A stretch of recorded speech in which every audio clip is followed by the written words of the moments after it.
In the summer of 1994, 4 teens entered an abandoned building in Gravesend, Brooklyn. It was the last time they would be seen alive. With few clues and no witnesses, the case went cold. But for Anthony Brewer, the brother of one of the victims, the search never stopped. In 2024, he acquired evidence from the police that contained DNA samples that didn't match the teens. That discovery put his life and the life of his family in grave danger. Goosebumps, The Vanishing. All episodes now available on Disney Plus and Hulu on disneyplus.disney.com. Rated TV 14LB.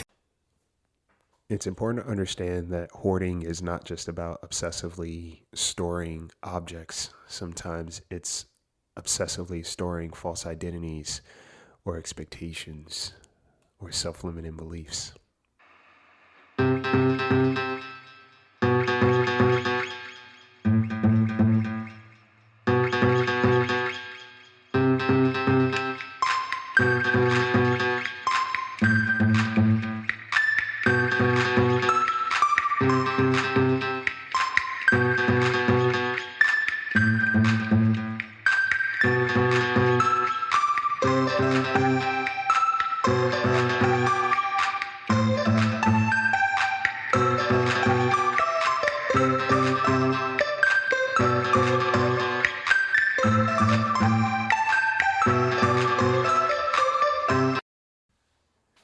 Guys, it was Gucci. Happy Mental Health Awareness Month still. And we're just going to continue this for the rest of our lives. Welcome to the Bird Brain Podcast, where the goal is to rise above it all, stay elevated, create that infinity up here. I'm your host, Isaiah, and today I was talking to a client, and we got on the topic of emotional hoarding. It was just like a concept that I was thinking about because, when we think about hoarders, remember that TV show Hoarders, where they walked into a person's house and they just had all this stuff there. And it was like overwhelming to see. I could never watch that show, but I would see commercials, and the commercials were not, they didn't ask me permission to show up on my TV first. They just blindsided me, and I'm like, whoa.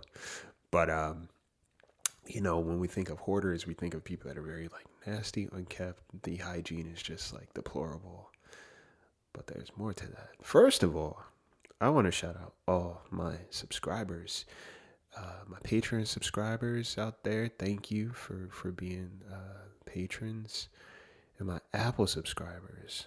I didn't realize how many subscribers I had because Apple doesn't tell me. It doesn't give me the names like Patreon does. So I want to thank you guys for supporting this podcast. That's insane. And if you want to shoot me an email at thebirdbrainpodcast@gmail.com and just let me know your name so I can shout you out properly, because I'm always able to shout out the Patreon subscribers, and I don't want the Flight Club to think that, oh yeah, he's just not, putting us on. That's not the case at all. I want to name the names, right? I love, giving credit where the credit is due, especially since you guys are pouring into me the same. So that's the least that I can do. So thank you, first of all.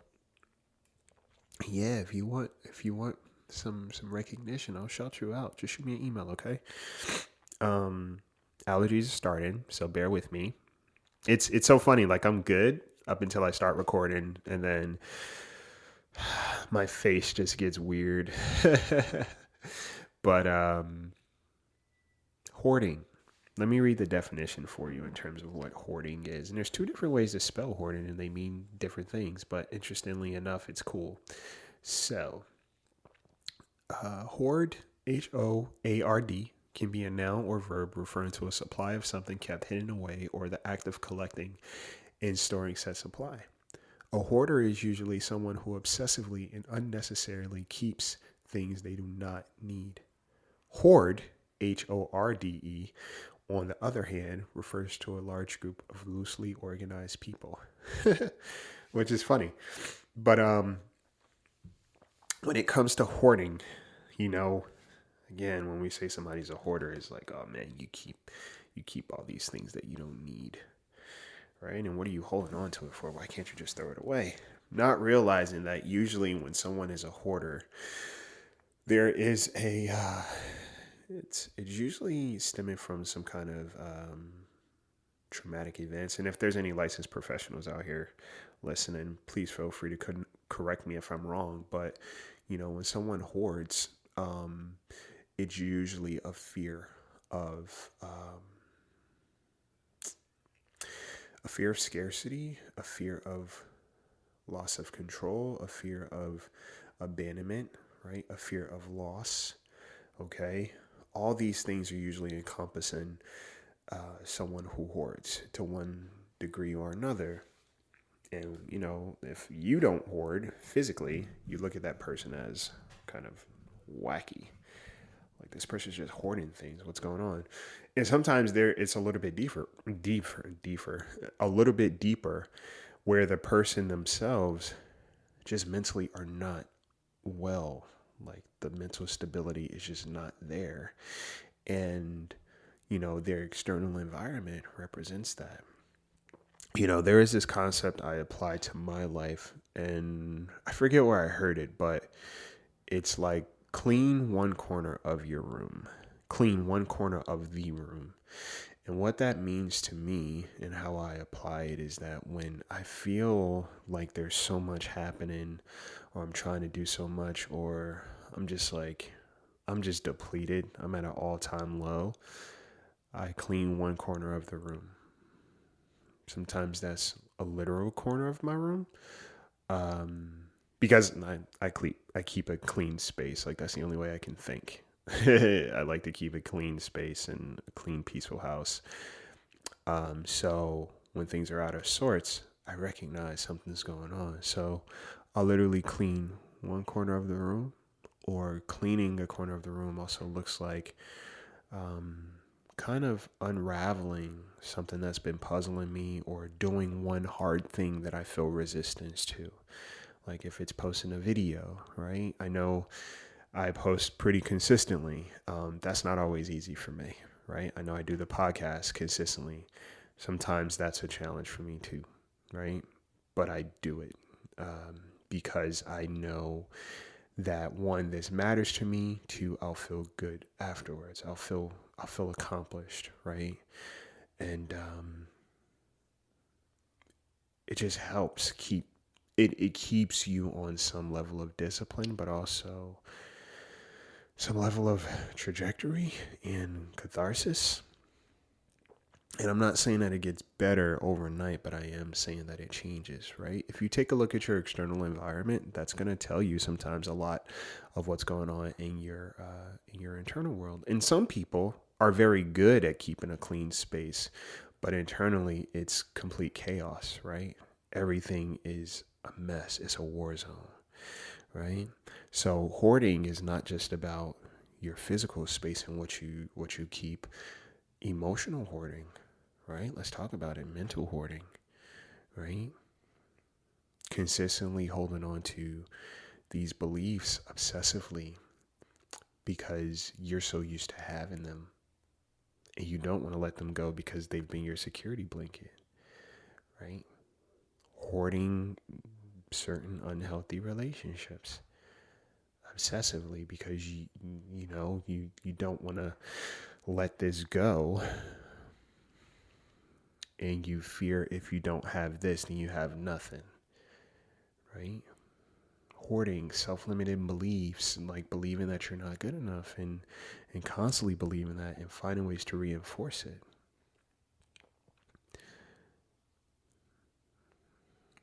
We all have a cavity, y'all. Right? We all have a cavity. We all have an Achilles heel. Some people are just a little bit better at hiding it. Right? They wear longer socks. Some people never wear socks. So therefore you can see their Achilles. And I was just thinking about that, when I was talking to my client, the concept of emotional hoarding, because we don't always realize it. Think about if you are obsessing over somebody who has shown you that they don't have the capacity to show up in your life the way that you need. So instead of accepting that, you obsess in that and try to figure out what it is you're doing wrong, and how can you either minimize yourself or help them more so they can help themselves. And in turn, if they help themselves, they'll be able to be what you need them to be. And that in itself is hoarding a false sense, like a false relationship, if you will. Because if you release that, right, then you have the truest relationship with this other person. And sometimes that relationship doesn't look like what we desire. And that can be disappointing. So we hoard instead, right? We hoard the things that we want to keep. And it wears on you. It's smothering, right? It's constricted. Think about it. Constantly waiting on somebody to do better, and better being relative to what it is that you define as better, you become a hoarder, right? In a lot of ways, you're just as unhealthy as that other person. Okay. I love kind of holding up the mirror. I love that. The reason why is because it allows freedom. Taking an uncomfortable look at yourself and not necessarily seeing anything ugly. It's not about seeing things ugly. It's just about seeing you.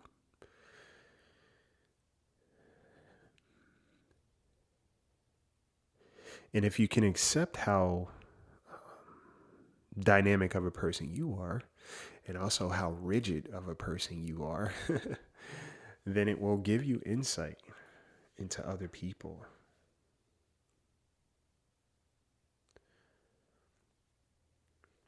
Wanting somebody to be better than their willingness to do better forces you to start hoarding.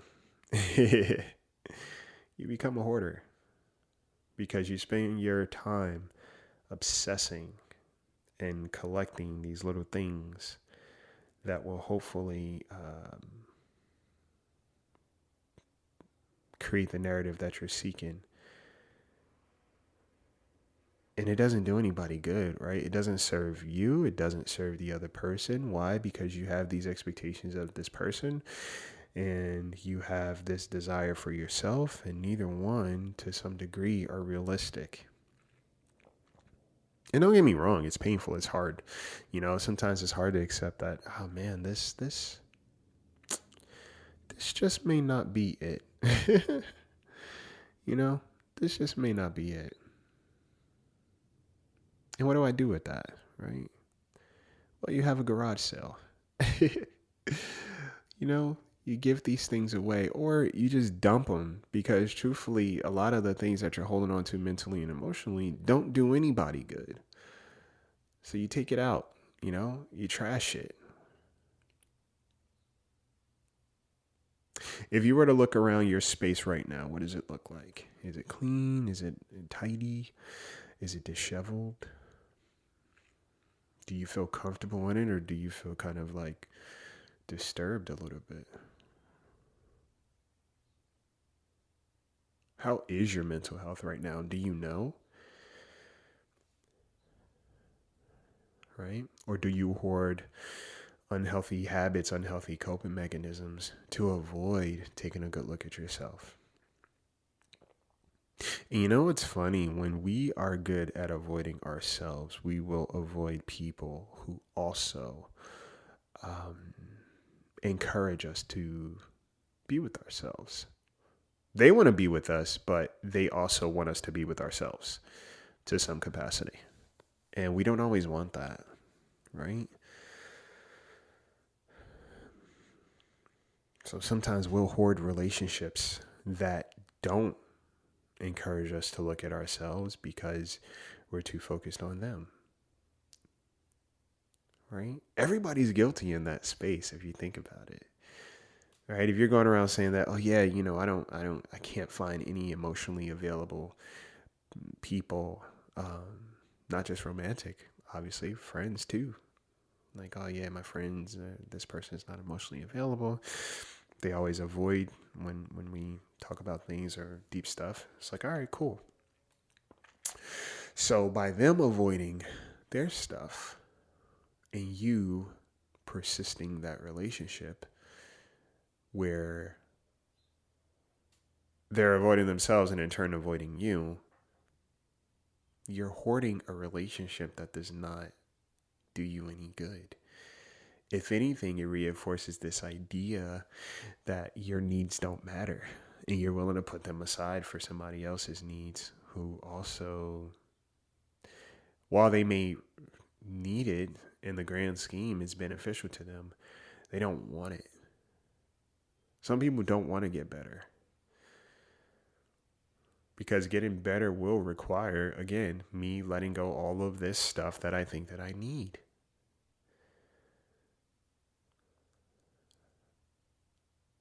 And sometimes we store so much obsessively that it's just like we don't even realize that we have these things because we keep collecting more along the way. And then, things get suppressed. Things get compressed. And you eventually end up depressed or stressed. Stress spelled backwards is desserts, by the way. Think about what it is that you're holding on to that doesn't work for you. And you'll know because you'll feel there's this dis-ease that comes with the recognition that something needs to be changed and adjusted. And there is also this moment of peace that happens too. And it happens to me a lot, right? When I accept, so one thing that I do too is I do this what now kind of mindset I have when it comes to things that I'm troubled by. I say, all right, what now? Because usually if we are confused or we don't know, we always know. We just don't know if we're ready to make the decision that's necessary, because a lot of times that decision looks like us stepping back or accepting a truth, right? So we say, I don't know, because I don't know could kind of keep us chewing on things or keep us in limbo without having to make a decision. But if you let's say you have a certain thought in your head about something. Let's say, all right, I'm not good enough. All right, well, what now? You truly believe that you're not good enough, right? All right, cool. What now? What happens after that point? It's so good to kind of move past that point. I've talked about this before, right? What now? Or I don't feel supported in this relationship. Okay. What now?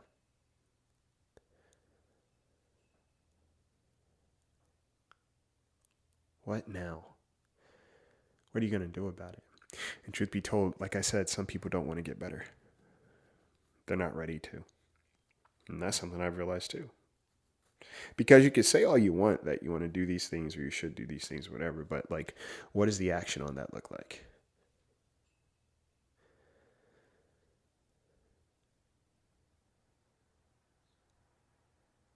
I want you to ask yourself this week, what am I hoarding?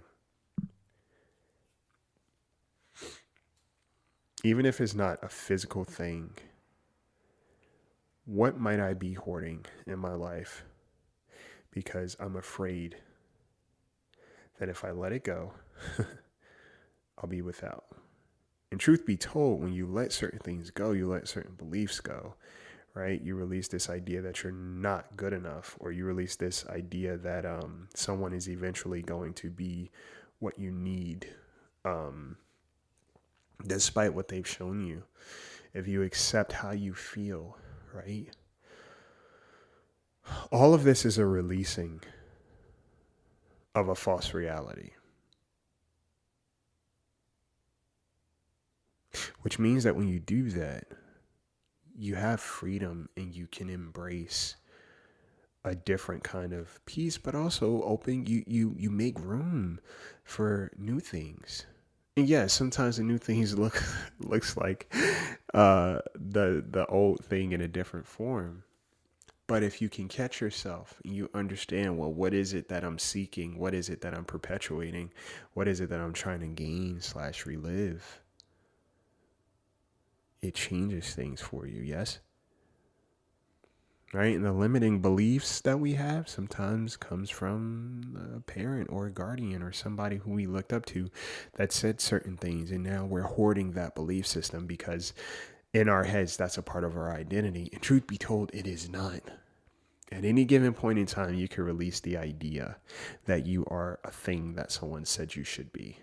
I just had and it's a funny thing. I'm like, I'm talking to my buddy about it, but just had a very interesting realization that, uh, who you are sometimes and how the world receives you may be very different than what you've been told for a while. And that could go either way. For me, it was a positive. For me, it was a positive, but also a very funny positive. I love my friends because we have a sense of humor that really kind of turns life on its head. Uh, and it's witty. It's hard to explain. I mean, you guys know this. You know, if you have certain friends that you're close to and you're safe with, just how you guys communicate is this thing. It's this own like mystique. You know what I'm saying? And it's fun, but also it has a lot of clarity in it, to say the least. And yeah, I was having some conversations, and I am able to release certain things now.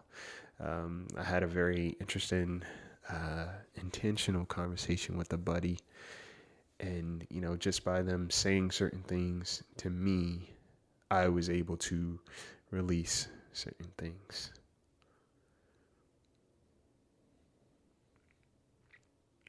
You have room. You just got to clean a corner.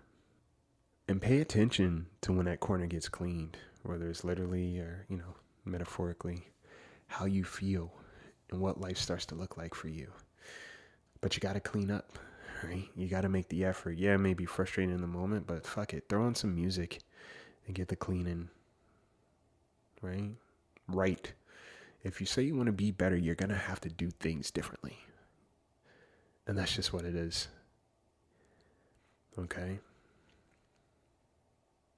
I hope this episode was helpful to you guys, but I hope it forces you to kind of pay attention to what your external environment looks like, and also how it one projects but also reflects back your internal world.